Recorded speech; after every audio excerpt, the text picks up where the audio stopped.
Selamat malam, selamat datang kembali ya di kelas online untuk mata kuliah pengantar akuntansi. Jadi pertemuan kita setelah UTS ini saya akan menjelaskan mengenai persamaan dasar akuntansi khusus untuk perusahaan dagang saja. Ini kurang lebih capaian pembelajaran kita. Jadi di pertemuan ini paling tidak harus sudah bisa menguasai persamaan dasar akuntansi khusus untuk perusahaan dagang dan juga pencatatan segala transaksi keuangannya yang distandarkan sesuai dengan PSAK, Pernyataan Standar Akuntansi Keuangan. Nah, ini merupakan topik bahasan di pertemuan kita kali ini.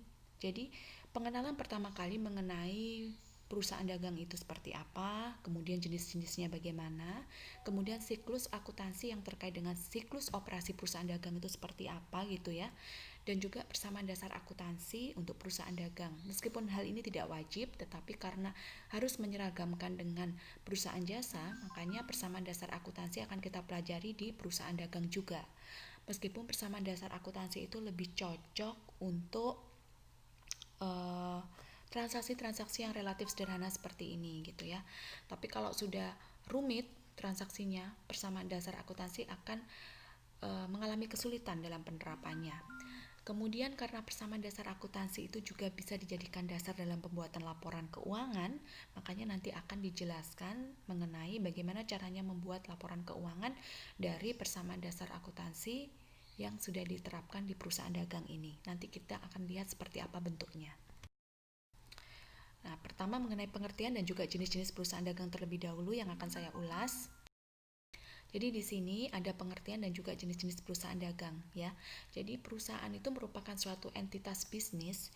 Kalau sekarang kita sedang bicara mengenai perusahaan dagang, artinya entitas bisnis yang memiliki sumber daya yang sebagai modalnya perusahaan itu digunakan untuk membantu dalam kegiatan operasional sehari-hari perusahaan tersebut. Caranya dengan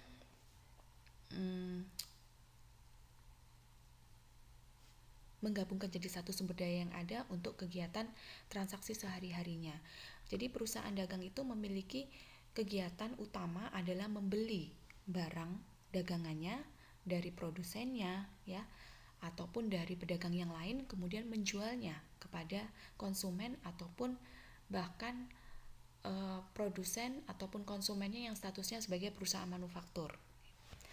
Tapi hal yang paling penting sekali dalam kegiatannya perusahaan dagang ini, kegiatannya hanya membeli dan kemudian menjualnya tanpa ada kegiatan merubah dari jenis, sifat, bentuk produk tersebut. Jadi kalau hanya cuma penambahan label saja itu bukan termasuk kegiatan untuk merubah jenis maupun nilai mutu dari produk tersebut, ya. Jadi poin utamanya perusahaan dagang hanya memiliki dua kegiatan, melakukan pembelian dan juga penjualan barang. Sedangkan jenis-jenis perusahaan dagang itu ada pedagang besar atau yang sifatnya grosir, jadi membeli barang itu langsung dari pabrik penghasil barang tersebut. Nah, biasanya pedagang besar ini karena belinya langsung dari pabrik, kemudian dia menjualnya juga kepada pedagang ecer. Nah, menjualnya biasanya dalam jumlah besar juga dan harganya akan jauh lebih murah gitu ya. Kemudian pedagang kecil atau eceran itu adalah pedagang yang belinya dari pedagang besar atau grosir, kemudian menjualnya kembali kepada konsumen dengan harga satuan atau eceran.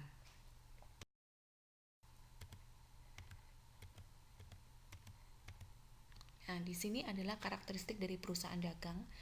Artinya karena kegiatannya merupakan kegiatan pembelian barang dagangan kemudian menjualnya kembali, otomatis kegiatan membeli tersebut itu dianggap sebagai harga pokok penjualan ditambah dengan biaya-biaya penjualannya.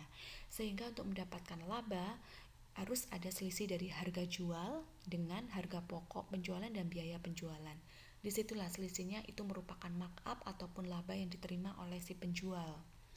Kemudian seperti yang sudah saya ulas tadi sebelumnya ya, jadi kegiatannya karena membeli kemudian menjualnya kembali, jadi tidak ada kegiatan proses produksi di sini sehingga sifat dari barang ataupun bentuk dari barang itu tetap. Dan barang dagangan bisa sifatnya merupakan barang konsumsi, artinya adalah barang yang siap untuk dikonsumsi, digunakan oleh konsumen kita, ataupun sifatnya itu merupakan barang produksi atau bahan baku, sehingga yang beli barang kita itu adalah perusahaan manufaktur yang nantinya akan diolah oleh perusahaan manufaktur untuk kegiatan produksinya. Karena perusahaan dagang ini adalah menjual barang ya, barang dagangan dalam bentuk berwujud berwujud, tidak seperti perusahaan jasa. Makanya kita bisa menyentuhnya, kita bisa memegang barang tersebut. Jadi artinya barang tersebut memiliki berat, memiliki volume, memiliki ukuran fisik yang jelas. Tidak seperti perusahaan jasa yang tidak punya ukuran fisik, sehingga pengukurannya juga tidak sama antara orang yang satu dengan orang yang lain gitu, tergantung pada kepuasannya masing-masing. Bahkan requestnya dari customer satu dan customer yang lain itu bisa saja berbeda. Nah, contohnya seperti salon potong rambut ya, kegiatannya memotong rambut konsumennya. Konsumen A mintanya potongnya mohawk, nah konsumen B minta potongnya layer, konsumen C mintanya potongannya bob. Nah, itu kan sudah berbeda-beda, jadi produk keluarannya itu berbeda-beda gitu.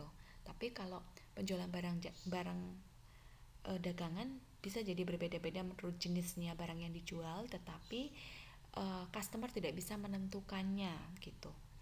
Kemudian karena kegiatannya itu membeli, nah membeli di sini kita harus mengeluarkan biaya, beban operasi. Nah, beban operasi ini disebut dengan harga pokok penjualan untuk mengadakan barang tersebut gitu ya, dan itu porsinya cukup besar dibandingkan dengan seluruh beban yang dikeluarkan.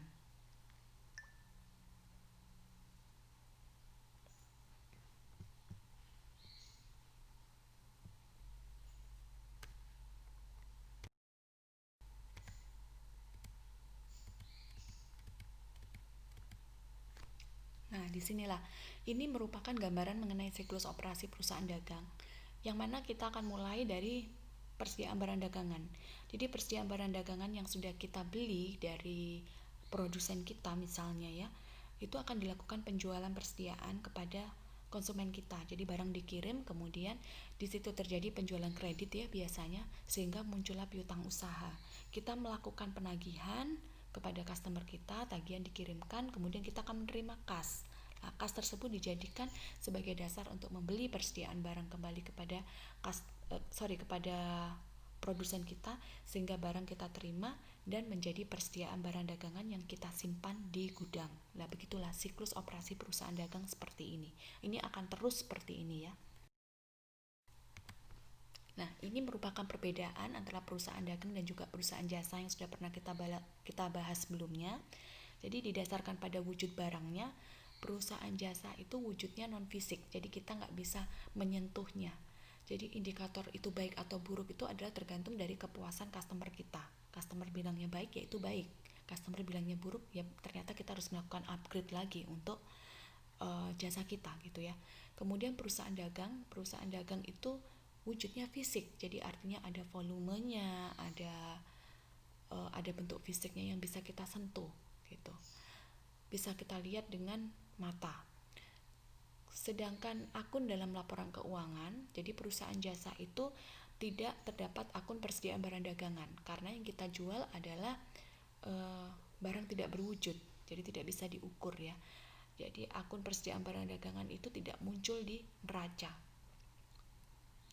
Kemudian kita juga tidak akan memunculkan harga pokok penjualan di laporan laba rugi ya. Jadi cuman hanya nilainya penjualannya berapa, pendapatannya berapa dikurangi dengan beban-bebannya, beban operasional kan begitu, untuk menghasilkan laba ataupun rugi.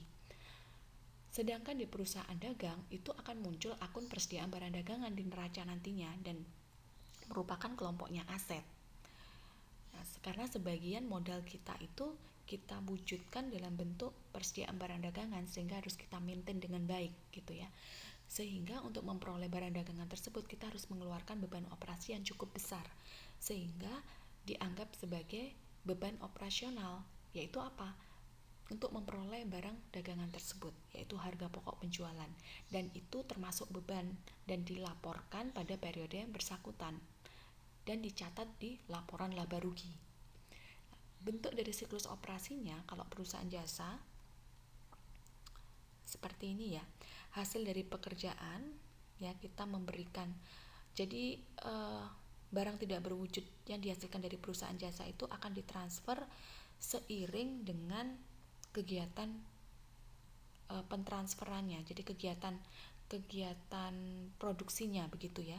Nah, itu wujudnya adalah hasil pekerjaan dan dirasakan langsung oleh customer kita. Kemudian bisa saja transaksi tersebut mengakibatkan pendapatan kita masih ditangguhkan sehingga pendapatan nantinya masih diterima di depannya atau masih yang akan datang gitu, sehingga kita mencatatnya sebagai piutang usaha. Nah, piutang usaha tersebut menurut dengan periode dan menurut dengan kontrak perjanjian dengan customer kita. Kemudian di tanggal jatuh temponya kita akan melakukan, sebelum jatuh tempo ya, itu akan melakukan penagihan. Jadi tagihan akan dilakukan pengiriman sehingga muncullah kas karena sudah dilakukan penagihan ya. Kas kita terima itu dijadikan dasar sebagai kita untuk membeli peralatan-peralatan ataupun perlengkapan yang kita gunakan untuk melakukan kegiatan operasional kita, sehingga nantinya bisa menghasilkan hasil pekerjaan lagi yang merupakan barang tidak berwujud yang akan kita sharekan kepada customer kita. Begitu seterusnya untuk perusahaan jasa. Sedangkan kita lihat di perusahaan dagang tadi sudah dijelaskan ya, dari persediaan barang dagangan yang ada di gudang yang sudah kita beli dari produsen kita. Kemudian kita lakukan pengiriman barang kepada customer, adanya transaksi penjualan kredit sehingga mengakibatkan adanya piutang usaha, kita melakukan penagihan jadi tagihan dikirim, kemudian customer kita melakukan pembayaran kepada kita berupa kas, kemudian kas itu kita terima dan kita melakukan pembelian barang lagi dari produsen kita sehingga barang kita terima dan kita simpan di gudang sebagai persediaan barang dagangan. Begitu seterusnya. Nah, jadi perbedaan siklus operasinya terutama kelihatan sekali dari pembelian persediaan barang dagangan dan penjualan persediaan barang dagangan. Nah, tapi kalau di perusahaan jasa tidak ada kegiatan pembelian maupun penjualan barang dagangan. Ini merupakan perbedaan perusahaan dagang dan perusahaan jasa. Nah, tadi sudah dijelaskan ya tentang membeli dan menjual. Kemudian kalau perusahaan jasa hanya memberikan, mentransfer jasanya saja. Nah, persediaan dari perusahaan dagang ini merupakan persediaan barang jadi yang kita lakukan pembelian dan penjualan kepada customer kita. Jadi tidak ada kegiatan proses produksi di dalamnya sehingga tidak berubah bentuk sama sekali ataupun fungsi dari produk tersebut. Nah, tapi kalau perusahaan jasa memang barangnya tidak berwujud, jadi tidak memiliki persediaan barang jadi, makanya tidak terekam di neracanya. Karena barang di perusahaan dagang ini adalah barang berwujud yang bisa disentuh dan diukur, ada spesifikasi bentuknya, makanya penentuan harga pokok dari barang tersebut itu relatif lebih mudah, bisa disesuaikan sama harga pasar misalnya, ataupun dari harga pembuatan produk tersebut atau harga belinya. Tapi kalau perusahaan jasa itu sangat sulit sekali untuk menentukan harga pokok barangnya, ya karena setiap kegiatan untuk mentransferkan jasa itu tidak ada ukuran standarnya gitu, tidak ada patokan resmi standar harus berapa seperti itu. Kemudian untuk mengukur segala sesuatu yang tidak berwujud itu merupakan sesuatu yang abstrak yang sangat sulit untuk mengidentifikasikannya. Nah, itu perbedaannya di sini ya. Ini merupakan siklus akuntansi ya, bukan siklus operasi, siklus akuntansi dari perusahaan dagang. Nah, jadi kurang lebih hampir sama seperti perusahaan jasa. Jadi kita mulai dari transaksi. Jadi transaksi di sini adalah segala transaksi yang khususnya transaksi keuangan gitu ya. Transaksi keuangan yang bisa dinyatakan dalam satuan moneter yang ada bukti transaksi pendukungnya. Nah, itu harus dilakukan pencatatan pertama kali menggunakan jurnal. Nah, jurnalnya sudah kita pelajari kemarin, ada jurnal umum maupun jurnal khusus, dan kemudian dari akun-akun maupun saldo yang ada di jurnal itu harus dilakukan posting ke buku besar di akhir periode akuntansi. Nah, posting ke buku besar itu dilakukan per akun. Dan setelah dilakukan posting ke buku besar, akun-akun, saldo-saldo akun yang ada di buku besar itu harus dicatat di neraca saldo.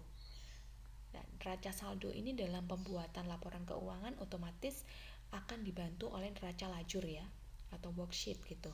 Dan neraca lajur ini biasanya di akhir periode juga ada informasi-informasi yang harus dilakukan penyesuaian.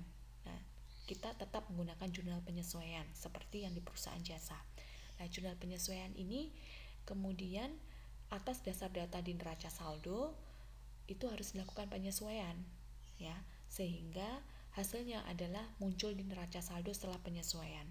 Dan ini yang dijadikan dasar untuk pembuatan laporan keuangan, baik itu neraca, laporan laba rugi, laporan perubahan modal, laporan arus kas, dan catatan atas laporan keuangan. Kemudian di akhir periode akuntansi juga perlu dilakukan penutupan dengan menggunakan jurnal penutup dan khusus menutup khusus menutup akun-akun nominal saja, ya. Setelah itu yang muncul hanya tinggal akun real saja, makanya muncullah neraca saldo setelah penutupan. Dan di awal periode akuntansi periode berikutnya kita harus membuat jurnal pembalik, meskipun ini sifatnya tidak wajib ya, cuman hanya ada beberapa akun yang perlu dilakukan pembalikan, dan akun-akun tersebut merupakan akun-akun khusus yang mana seandainya perusahaan itu melakukan pencatatannya menggunakan pendekatan laba rugi misalnya. Nah, itu perlu dilakukan pembalikan reversing entry, tapi sifatnya tidak wajib. Nah, tujuannya untuk mengurangi kesalahan, jadi sifatnya opsional saja. Nah, begitu siklus ini seterusnya seperti ini, dan secara garis besar kita lihat kan sebenarnya siklusnya sama, tidak ada perbedaan antara perusahaan jasa maupun perusahaan dagang. Kemudian tentang persamaan dasar akuntansi perusahaan dagang. Nah, persamaan dasar akuntansi itu kita tetap menggunakan rumus matematika seperti di perusahaan jasa kemarin, ya. Artinya bentuk rumusnya adalah aktiva itu menyatakan hak atau kekayaan dari perusahaan dagang tersebut, ya. Termasuk persediaan barang dagangan itu masuk ke dalam aktiva karena dianggap sebagai kekayaan perusahaan yang perlu di-maintain. Untuk mendapatkan nilai aktiva atau aset ini kita cari dari kewajiban atau liabilities ditambah dengan modal atau equity, ya. Jadi besarnya aktiva itu harus sama ketika kita jumlahkan kewajiban dan juga modal. Nah, seandainya kita mau cari modal sendiri, artinya aktiva harus kita kurangi kewajiban. Kalau kita mau cari kewajiban saja, artinya aktiva harus kita kurangi modal. Jadi rumus matematika ini akan tetap dipakai dari perusahaan jasa, juga bisa diterapkan di perusahaan dagang. Nah, lalu pertanyaannya, harga pokok penjualan itu kan tidak pernah muncul di perusahaan jasa, tapi muncul di perusahaan dagang. Lalu di sebelah mana? Gitu. Karena posisinya harga pokok penjualan ini ada di laba rugi dan statusnya sebagai beban operasi ya untuk memperoleh barang dagangan, artinya harga pokok penjualan ini mempengaruhi modal. Ya, jadi semakin besar harga pokok penjualan, artinya bebannya perusahaan itu akan semakin besar dan itu akan mempengaruhi modal. Nah, jadi modalnya nanti akan berkurang gitu. Jadi artinya kesimpulannya harga pokok penjualan itu mengurangi modal. Jadi letakkan posisinya di modal ketika bikin persamaan dasar akuntansi loh ya. Nah, karena modal itu kan bisa berubah karena adanya penjualan, ya, karena pendapatan tidak ada ya di perusahaan dagangan karena kita menjual barang secara fisik, itu artinya penjualan. Kemudian beban-beban operasi berkurangnya karena beban operasi, karena prive, karena rugi, kemudian karena harga pokok penjualan, dan juga modal bisa berubah karena adanya laba. Artinya modal bisa bertambah. Nah, persamaan dasar akuntansi untuk perusahaan dagang itu ada 2 tahapan penting dari siklus akuntansi. Nah, ini sudah dijelaskan tadi ya di siklus tadi ya, yaitu mencatat transaksi keuangan dalam buku jurnal, kemudian memposting yang ke dalam buku besar. Nah, sistem pencatatannya double entry system atau sistem pencatatan berpasangan. Jadi mencatat transaksi tidak hanya pengeluaran uangnya saja, tetapi mencatat juga untuk apa uang itu dikeluarkan. Nah, seperti itu. Jadi secara matematika tadi juga sudah saya jelaskan posisi keseimbangan antara kekayaan dan sumber perolehannya. Artinya aktiva itu kekayaan perusahaan itu sebenarnya dimodali dari apa sih kekayaan itu? Biasanya porsinya kan dari sebagian dari hutang, artinya kewajiban ya, sebagian dari modal si pemilik sendiri itu. Nah, porsinya antara aktiva itu harus balance, harus sama dengan pasifanya. Aktiva atau aset itu sama dengan pasifa yang mana terdiri dari kewajiban dan juga modal.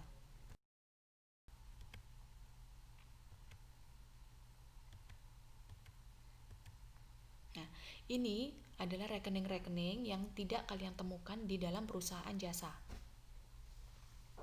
namun muncul di perusahaan dagang. Jadi ada account atau rekening pembelian. Jadi jangan kaget ya nanti kalau ketemu pembelian. Jadi pembelian ini dipakai untuk mencatat jumlah harga beli barang dagangan yang dibeli selama satu periode. Jadi ketika kita melakukan pembelian kepada produsen kita terkait dengan barang dagangan, kita mencatatnya sebagai pembelian. Kemudian retur pembelian. Jadi retur pembelian ini mencatat sejumlah nilai ya, nilai disamakan dengan harga barang yang dikembalikan kepada pemasok kita atau supplier ataupun produsen kita gitu. Karena apa? Karena mungkin ada ketidaksesuaiannya atau ada cacatnya, ada kekeliruan warna dan sebagainya, tidak sesuai sama permintaan kita. Itu kita lakukan retur pembelian. Ya, kita catat sebagai retur pembelian. Kemudian potongan pembelian. Jadi akun ini dipergunakan untuk mencatat potongan harga yang diterima dari penjual karena perusahaan membayar harga barang dalam masa potongan. Nah, jadi potongan pembelian itu kalau seandainya kita membeli barang secara kredit kepada supplier kita atau produsen kita. Nah, pada saat pembelian barang secara kredit itu pasti ada terminnya ya. Terminnya artinya biasanya 1 per seperti 1/15 N per 30 misalnya seperti itu. 1/15 itu artinya kita ketika kita melakukan pembayaran di 15 hari pertama setelah transaksi itu dapat potongan 1%, tapi batas waktunya sampai 30 hari. Itu sudah nantinya akan ditagih, tapi tidak akan mendapatkan potongan. Nah, ketika kita membayar di 15 hari pertama kita dapat potongan pembelian, nilai potongan pembelian itulah kita catat sebagai potongan pembelian karena kita melakukan pembelian secara kredit dan melakukan pembayaran sebelum jatuh tempo yang ditentukan. Kemudian beban angkut pembelian. Akun ini dipergunakan untuk mencatat jumlah biaya angkut barang-barang yang dibeli kalau ditanggung oleh perusahaan. Ya. Kalau seandainya perusahaan itu menanggungnya, nah makanya kita mencatatnya sebagai beban angkut pembelian. Nah, beban angkut pembelian ini bisa ditanggung oleh perusahaan yang menghasilkan produk tersebut ataupun perusahaan kita. Gitu. Nanti ada penjelasan lebih lanjut mengenai beban angkut pembelian.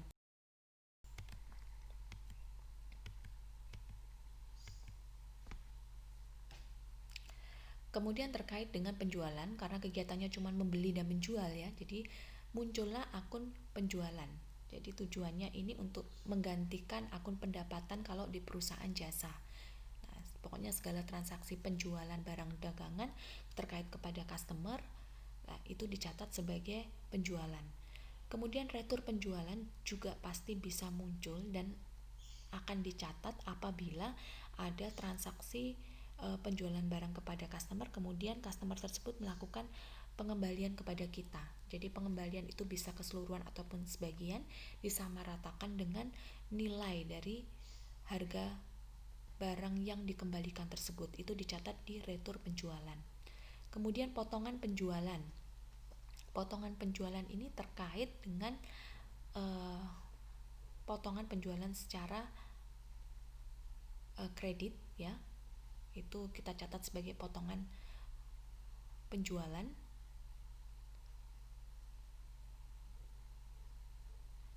Tapi kalau seandainya kita penjualannya itu melakukan transaksi penjualan secara tunai, kita bisa mencatatnya sebagai diskon ya, diskon penjualan. Kalau potongan penjualan berarti ketika kita melakukan penjualan kredit kepada customer kita, kemudian ada syaratnya ya, syarat pembayarannya seperti tadi itu 2/10 N per 30 misalnya. Pada 10 hari pertama dilakukan pembayaran, makanya mendapatkan potongan 2% gitu. Tapi jangka waktunya sampai 30 hari misalnya seperti itu. Itu dicatat sebagai potongan penjualan karena penjualannya kredit. Tapi kalau penjualannya tunai, kita mencatatnya sebagai diskon penjualan gitu. Nah, kemudian besaran dari beban pengangkutan barang-barang yang dijual yang ditanggung oleh perusahaan itu kita catat sebagai beban angkut penjualan.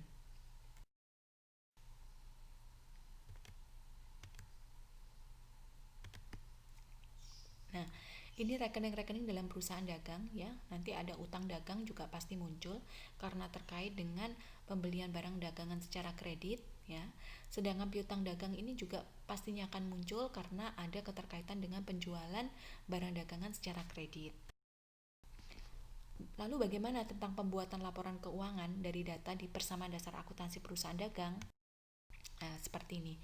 Jadi, kalian nanti akan mengenal dengan istilah harga pokok pembelian ya. Sebelum kita masuk ke harga pokok penjualan, kita akan mengenal harga pokok pembelian. Jadi, cara carinya harga pokok pembelian itu dari mana? Harga pokok pembelian itu merupakan pembelian bersih, sebenarnya seperti itu. Karena perusahaan dagang itu memiliki transaksi pembelian barang dagangan atau barang berwujud kepada produsen ataupun supplier kita. Nah, di situ ada nilai pembelian. Nah, nilai pembelian ini masih kita kurangi seandainya kita mengalami ketidaksesuaian ataupun kecacatan dari produk yang harus kita kembalikan kepada pihak supplier kita, itu kita catat sebagai retur pembelian. Dan juga potongan pembelian ketika kita menerima potongan ya, potongan terkait dengan pembelian secara kredit dari supplier kita. Sifatnya retur pembelian dan potongan pembelian ini adalah mengurangi pembelian itu sendiri. Dan kemudian seandainya adanya kalau kita membeli pembelian tersebut secara tunai gitu ya, nah makanya muncullah potongan tunai pembelian atau diskon pembelian gitu. Nah, sifatnya juga mengurangi pembelian. Nah, kemudian biaya angkut. Biaya angkut, kalau seandainya kita mengangkutnya sendiri, maka biaya angkut tersebut akan menambah kepada pembelian, sehingga menambah dari nilai dari harga pokok pembelian atau pembelian bersih, nilainya akan bertambah. Nah, jadi cara cari harga pokok pembelian seperti ini. Kemudian harga pokok penjualan. Harga pokok penjualan itu kita cari dari persediaan barang dagang awal ya, di awal periode itu kita tambahkan dengan harga pokok pembelian tadi. Jadi pembelian bersihnya tadi berapa nilainya di satu periode tertentu, sehingga yang ada di gudang itu adalah persediaan barang dagang awal yang udah tersedia di gudang ditambah sama harga pokok pembelian atau pembelian bersih. Nah, itu adalah harga pokok pembelian tersedia untuk dijual. Kemudian supaya kita tahu berapa yang terjual kepada customer kita, kita harus menguranginya dengan persediaan barang dagangan akhir yang masih tersisa di gudang. Jadi sebenarnya cara pengecekannya bisa dilakukan secara fisik, kita dengan menghitung satu-satu gitu ya, persediaan barang dagangan yang awal di periode awal di gudang berapa, kemudian dengan persediaan barang dagang nanti di akhir periode kita masuk lagi ke gudang untuk ngitung satu persatu berapa nilainya, sehingga kita bisa tahu oh segini loh harga pokok penjualannya. Harga pokok penjualan itu adalah berapa nilainya barang-barang yang sudah laku terjual kepada customer kita. Nah, singkatnya seperti itu, intinya seperti itu, ya. Meskipun kita tidak melakukan penghitungan secara fisik misalnya, tapi kita bisa mendapatkan nilai tersebut dari pencatatan yang ada di buku besar persediaan barang dagang, itu bisa. Nah, untuk mendapatkan laba kotor, kita harus membandingkan nilai penjualan, ya bukan pendapatan, tapi penjualan atas barang dagangan yang kita jual kepada customer kita. Kemudian kita lakukan pengurangan kepada retur penjualan ketika customer kita mengalami ketidakpuasan atau harus mengganti produk tersebut karena mungkin kekeliruan dari kita atau kesalahpahaman misalnya, sehingga kita harus menguranginya dari nilai penjualan tersebut, kita akui sebagai retur penjualan. Dan seandainya adanya diskon penjualan atau potongan penjualan ya, karena adanya penjualan kredit, mereka membayarnya di dalam termin waktu yang sudah kita tentukan, makanya mendapatkan potongan penjualan. Itu juga sifatnya mengurangi penjualan. Ketika customer kita juga melakukan pembelian kepada kita secara tunai, artinya kita melakukan penjualan secara tunai. Nah, di sini kita juga akan melakukan mencatat sebagai potongan penjualan tunai atau diskon gitu ya, diskon penjualan. Itu sifatnya juga mengurangi nilai penjualan, sehingga kita bisa mendapatkan nilai dari penjualan bersihnya setelah kita kurangi dengan retur penjualan, diskon penjualan, potongan penjualan gitu. Dan nilai penjualan bersih ini baru kita kurangi dengan harga pokok penjualan untuk menghasilkan nilai laba kotornya. Nah, kurang lebih bentuknya untuk laporan laba ruginya itu seperti ini ya. Jadi sebelum kita bikin neraca, otomatis kita bikin laporan laba rugi dulu ya. Ada judul, ada laporan laba rugi, periodenya kapan. Jadi kalau laporan laba rugi itu menyatakan dalam satu kurun periode akuntansi. Nah, ini kan periodenya April 2015. Di sini ada nilai penjualan 10.848.000. Nah, ini merupakan sudah penjualan bersih ya di sini. Kemudian harga pokok penjualan itu karena penjualan kita kurangi harga pokok penjualan, tapi cari harga pokok penjualan dengan cara seperti tadi itu. Persediaan awal ternyata di gudang itu 0 ya, jadi tidak ada persediaan awal. Mungkin bisa jadi karena sudah laku semua, atau bisa jadi karena memang ini perusahaan baru buka gitu misalnya, jadi persediaan awalnya 0. Kemudian ada pembelian. Lah, pembelian di sini terkait pembelian barang dagangan sebesar 4.512.000. Bisa juga pembelian di sini merupakan pembelian bersih. Jadi tadi sudah dikurangi dengan retur pembelian, potongan pembelian, diskon pembelian misalnya. Jadi kita dapatkan pembelian. Nilai pembelian dimunculkan di laporan laba rugi. Boleh juga kalau dirinci seperti tadi untuk mendapatkan harga pokok pembelian, boleh ya. Atau langsung pembelian seperti ini juga tidak masalah. Sehingga dari persediaan awal ditambah pembelian, itulah barang tersedia untuk dijual. Nah, kemudian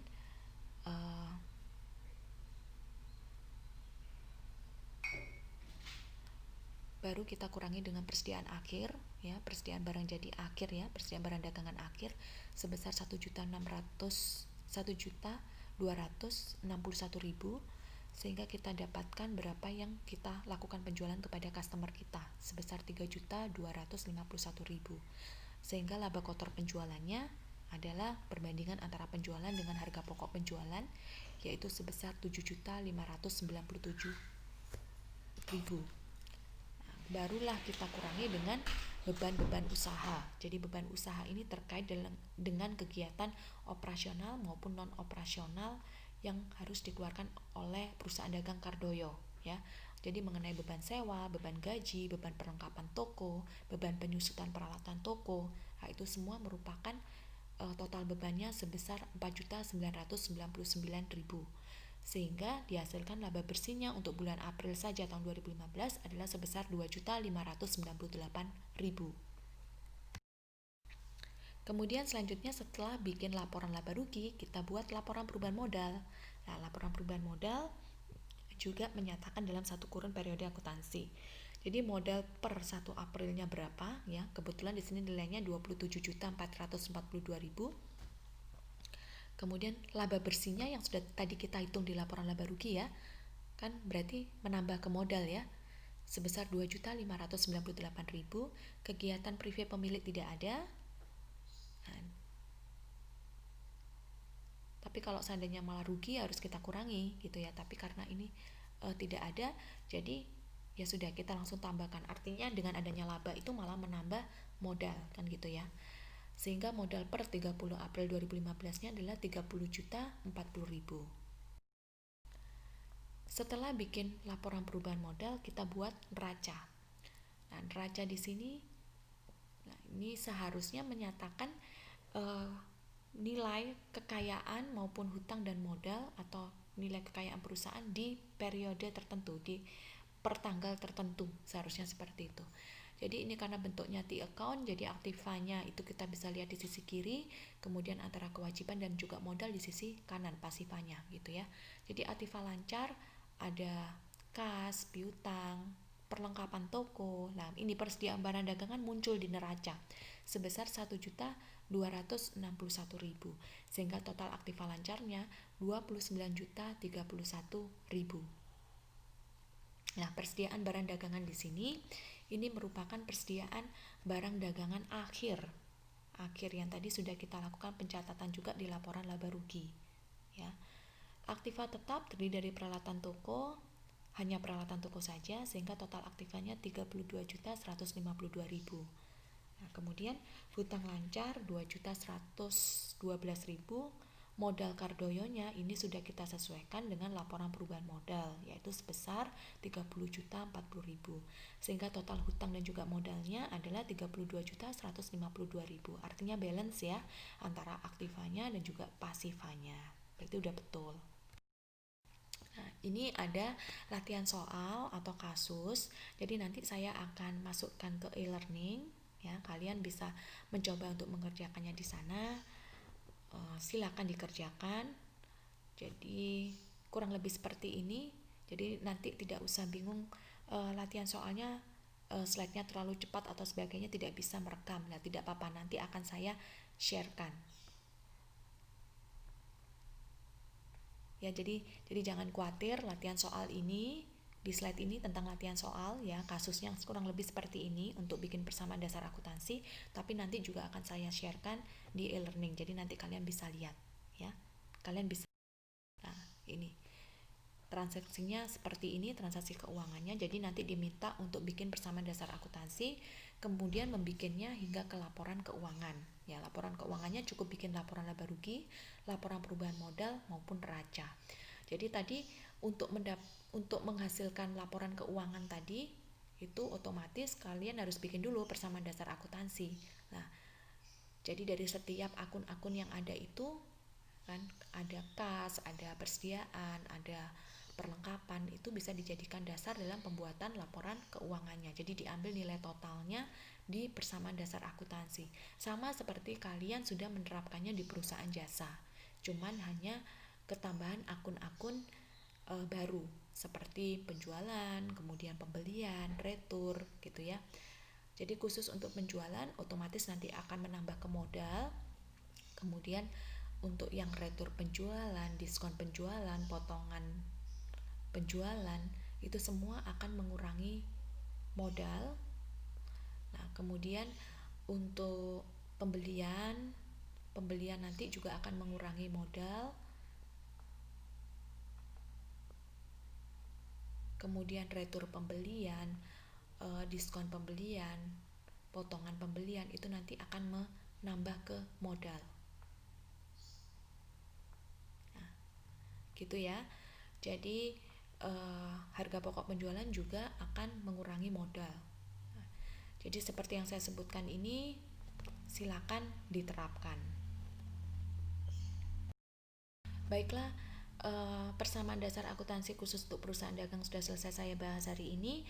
Nanti kalau seandainya ada kebingungan silakan WA grup ya. Saya tidak akan membalas Wapri, tapi silakan WA grup. Nanti saya akan coba balas di jam kerja. Oke, baiklah. Silakan hubungi saya di jam kerja, jangan tengah malam untuk menanyakan pertanyaan karena tidak akan mungkin dibalas. Ya, jadi silakan bertanya di WA grup, jangan Wapri. Nanti dicoba dikerjakan di e-learningnya ya. Oke, baiklah, saya akhiri pertemuan kita hari ini. Sampai jumpa di pertemuan kelas online berikutnya. Selamat malam.